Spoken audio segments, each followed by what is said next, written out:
విశాఖ కేజీహెచ్లో పెను ప్రమాదం తప్పిందని సూపరింటెండెంట్ శివానంద తెలిపారు. ఆసుపత్రిలో చిన్నపిల్లల వార్డు వద్ద రౌడీ షీటర్ రాజును సెక్యూరిటీ అదుపులోకి తీసుకుని పోలీసులకు అప్పచెప్పినట్లుగా వెల్లడించారు. గతంలో కేజీహెచ్లో కాంట్రాక్టు కార్మికుడిగా రాజు అనే వ్యక్తి పనిచేశాడని, అసాంఘిక కార్యకలాపాలకు పాల్పడుతున్నాడని ఉద్యోగంలో నుంచి తొలగించామన్నారు. ఆ కోపంతో గంజాయి మత్తులో చాలాసార్లు ఈ విధంగానే ఆక్సిజన్ ప్లాంట్ వద్ద పైపులను కోసే ప్రయత్నం చేశాడని పేర్కొన్నారు. ఆసుపత్రిలో మరోసారి ఇలాంటి ఘటన చోటు చేసుకోకుండా చర్యలు తీసుకుంటున్నామంటున్న కేజీహెచ్ సూపరింటెండెంట్ శివానందతో మా ప్రతినిధి నరేష్ ఫేస్ టు ఫేస్. విశాఖపట్నంలోని కేజీహెచ్ ఆసుపత్రిలో ఓ రౌడీ షీటర్ హల్చల్ చేశాడు.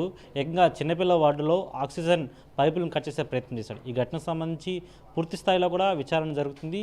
నిందితులను అరెస్ట్ చేశామని పోలీసులు చెప్తున్నారు. అయితే అసలు కేజీహెచ్ ఆసుపత్రిలో ఏ రోజు ఈ ఘటన చోటు చేసిన అంశంపై ఆ పూర్తి వివరాలు తెలియజేయడానికి ప్రస్తుతం మనతో పాటు కేజీహెచ్ సూపరింటెండెంట్ శివానంద్ గారు ఉన్నారు. కేజీహెచ్లో ఆక్సిజన్ పైప్స్ బ్లాక్ చేయడం అనేది 31న అది జరిగింది. సో ఒక వెళ్ళే దానికి ఉండే లీవర్ ఉంటుంది. ఆ లీవర్ని ఈ రాజు అలియాస్ రాజు అని ఆయన బ్లాక్ చేయడానికి ట్రై చేశాడు. బ్లాక్ చేసిన వెంటనే మనకి ఇండికేటర్స్ వస్తాయి. ఇమ్మీడియట్గా ఇండికేటర్స్ వచ్చిన వెంటనే ఆక్సిజన్ సిబ్బంది అంతా వెళ్ళి అది ఇమ్మీడియట్గా ఎక్కడ బ్లాక్ ఉంది ఏంటి అనేది ఇమ్మీడియట్గా రెస్పాండ్ అయ్యి అంతా క్లియర్ చేసి మళ్ళీ ఆక్సిజన్ అదంతా పర్ఫెక్ట్గా వెళ్ళేటట్టు రెస్టోర్ చేశారు. ఇది ఇంతకుముందు కూడా వీళ్ళు ఆక్సిజన్ కాపర్ వైర్తో మనం కాపర్ ట్యూబ్స్ ద్వారా మనం పంపిస్తాం. వీళ్ళందరూ మరి దేనికి బానిసయ్యారో, గంజాయికి బానిసయ్యారా లేకపోతే ఏంటనేది తెలియదు మనకి. వాళ్ళు వచ్చి ఆక్సిజన్ పైప్స్ కట్ చేయడానికి ఎప్పుడో ట్రై చేస్తూ ఉండేవారు. ఈ కట్ చేయడానికి ట్రై చేసేటప్పుడు సెక్యూరిటీ సిబ్బంది సీసీ కెమెరాస్తో పక్కాగా పట్టుకొని వాళ్ళని తీసుకొని వెళ్ళి స్టేషన్కి అప్పచెప్పడం అనేది జరిగింది. ఇట్లా ఒకసారి జరిగినప్పుడు వాళ్ళని తీసుకొని వెళ్ళి స్టేషన్కి అప్పచెప్పాం. ఈసారి మాత్రం చిన్నపిల్లల వాటికి వెళ్ళే ఆక్సిజన్ పైపులైన తాలూకా వాల్వ్ వాళ్ళు కట్టేద్దామని ట్రై చేశారు.